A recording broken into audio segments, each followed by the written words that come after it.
तो hello student, मैं आज आपको बताने वाला हूँ संधारित्रों का समांतर क्रम संयोजन। ठीक है, ये 3 संधारित्र दिए हुए हैं। थोड़ा हम इसको ऊपर करते हैं। ठीक है, ये 3 संधारित्र दिए हुए हैं जो कि श्रेणी क्रम में जुड़े हुए हैं। कैसे? ये क्या है? बिंदु ए है। ठीक है, और तीनों संधारित्रों के ये पहली पहली प्लेट क्या है? बिंदु ए से जुड़ा हुआ है। और बिंदु ए पर ये ऐसे ऐसे क्या है? तो ये विद्युत स्रोत है। ठीक है, बैटरी में 2 टर्मिनल होते हैं, एक प्लस वाला और एक माइनस वाला। ठीक है, इसको ऐसे समझो, 2 तार होते हैं, एक प्लस वाला और एक माइनस वाला। तो प्लस वाले तार को हमने बिंदु ए से जोड़ रखा है और माइनस वाले तार को हमने बिंदु बी से जोड़ रखा है। ठीक है, तो बिंदु ए पर ये तीनों संधारित्रों की पहली पहली प्लेट को किससे? बिंदु ए से जोड़ रखा है।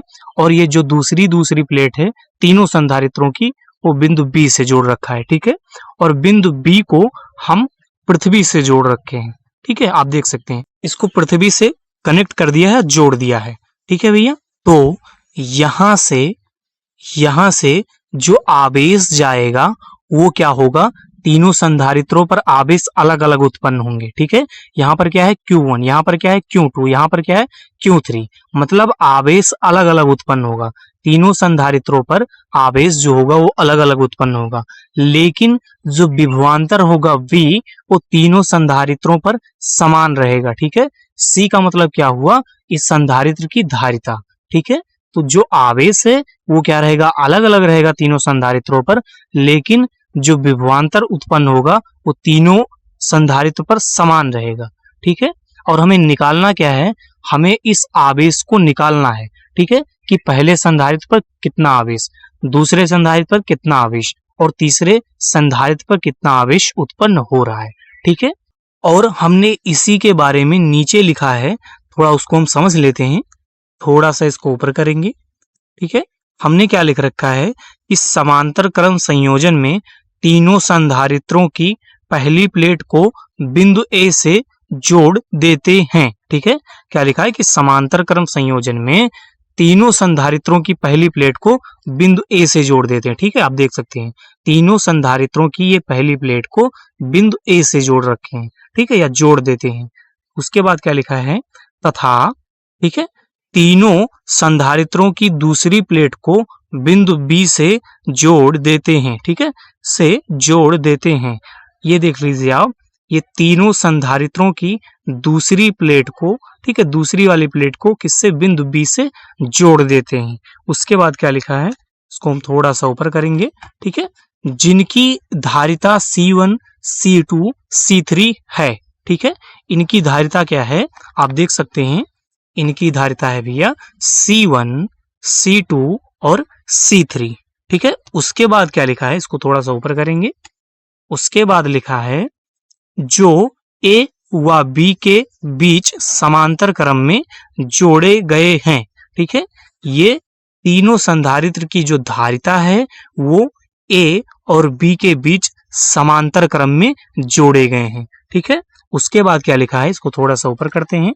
उसके बाद लिखा है भैया कि तथा बिंदु बी को पृथ्वी से जोड़ दिया गया है। ठीक है, बस इतना ही है। ये कह रहा है कि ये जो बिंदु बी है इसको हमने किससे जोड़ रखा है? पृथ्वी से जोड़ रखा है। ठीक है भैया, अब हमें क्या निकालना है? हम निकालेंगे तीनों संधारित्रों पर अलग अलग आवेश। ठीक है, इस पर आवेश कुछ अलग उत्पन्न होगा, इस पर कुछ अलग होगा और इस पर आवेश कुछ अलग उत्पन्न होगा। ठीक है, तो हम यहाँ पर सबसे पहले लिखेंगे कि पहले संधारित्र पर उत्पन्न आवेश। ठीक है, यहाँ पर हम लिख लेते हैं,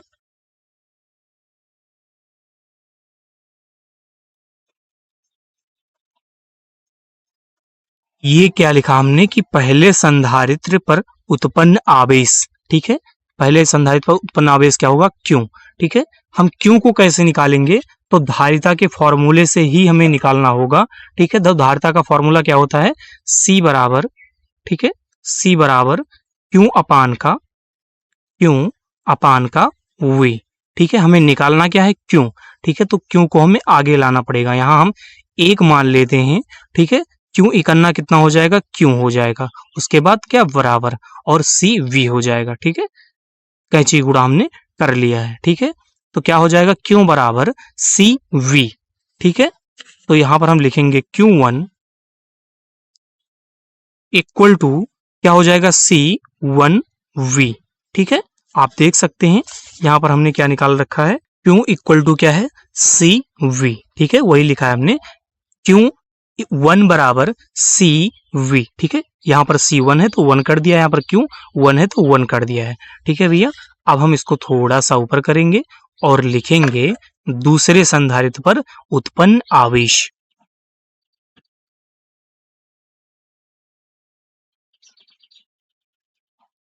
तो हमने क्या लिखा है कि दूसरे संधारित्र पर उत्पन्न आवेश, आवेश को हम किससे लिखते हैं Q। ठीक है, तो उत्पन्न आवेश क्या होगा Q2। यहाँ पर हम लिखेंगे Q2 बराबर का क्या हो जाएगा भैया CV।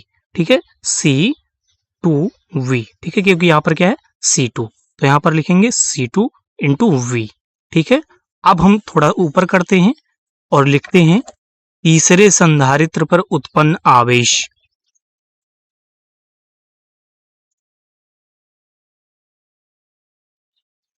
तो ये हमने क्या लिखा कि तीसरे संधारित्र पर उत्पन्न आवेश क्या हो जाएगा Q3। ठीक है, तीसरा संधारित्र है तो क्या हो जाएगा Q3 बराबर C3V इंटू V। ठीक है, आप देख सकते हैं, इसको थोड़ा सा हम ऊपर करेंगे, आप देख लीजिए तीसरे संधारित्र पर आवेश क्या होगा Q3 और संधारित्र की धारिता क्या हो जाएगी C3। ठीक है, तो वही लिखा है Q3 बराबर C3 इंटू V। और अब हमें क्या निकालना होगा, अब हमें निकालना होगा कि तीनों संधारित्रों पर कुल आवेश कितना होगा। ठीक है, तीनों संधारित्रों पर कुल आवेश कितना होगा, अलग अलग निकाल लिया आवेश। ठीक है, अब कुल आवेश को निकालने के लिए क्या करेंगे, हम तीनों संधारित्रों का जितना आवेश निकाले उसको जोड़ देंगे। ठीक है, इसको थोड़ा ऊपर करते हैं और अब हम लिखते हैं कि तीनों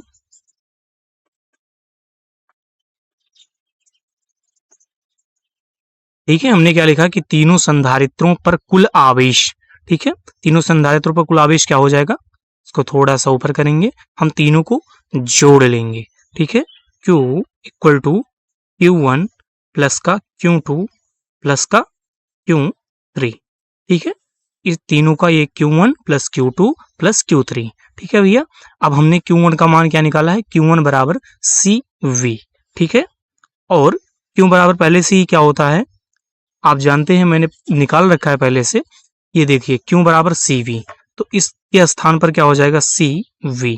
ठीक है, इक्वल टू Q1 का मान क्या हो जाएगा आप देख सकते हैं C1V इंटू V। ठीक है, C1 इंटू का V, उसके बाद क्या लगा प्लस, प्लस लगाएंगे, उसके बाद क्या है Q2 का मान क्या निकाल के रखा है हमने C2 इंटू V। ठीक है, तो C2 इंटू का V, उसके बाद प्लस, तो यहाँ पर लगा दिए प्लस Q3, तो Q3 का मान हमने क्या निकाल के रखा है C3 इंटू V। ठीक है, C3 इंटू का V। ठीक है भैया, अब यहाँ पर कुछ कॉमन दिख रहा होगा, क्या है ये V। ठीक है, B आपको तीनों में कॉमन दिख रहा होगा। ठीक है, इसलिए हम इसको कॉमन ले लेते हैं। ठीक है, CV इक्वल हम B को कॉमन ले लेते हैं। ठीक है, क्योंकि तीनों में B समान है। ठीक है भैया, आप ऐसे मत देखिएगा कि C भी समान है, नहीं, C समान इसलिए नहीं है क्योंकि यहाँ पर क्या है 1, यहाँ पर क्या है 2, यहाँ पर क्या है 3। ठीक है, इसलिए क्या है, और B पर कुछ नहीं है, सिर्फ B और B। ठीक है, तो इसलिए हमने B को कॉमन ले लिया। अब बचा क्या, तो अब बचा सिर्फ C1 यहाँ पर, उसके बाद क्या लगा प्लस। ठीक है, ये B कॉमन ले लिया गया तो क्या बचा C2। ठीक है, प्लस ये वाला प्लस, उसके बाद ये B कॉमन चला गया तो C3। ठीक है भैया, उसके बाद क्या हो जाएगा, इस B से ये B कट जाएगा, तो C बराबर क्या हुआ C1 प्लस का C2। ठीक है, प्लस का C3। ठीक है भैया, और यही क्या हो गया, यही संधारित्रों का समांतर क्रम संयोजन है। ठीक है, यही हमारे संधारित्रों का समांतर क्रम संयोजन का फॉर्मूला है जो कि हमने निकाल दिया है। ठीक है, तो धन्यवाद।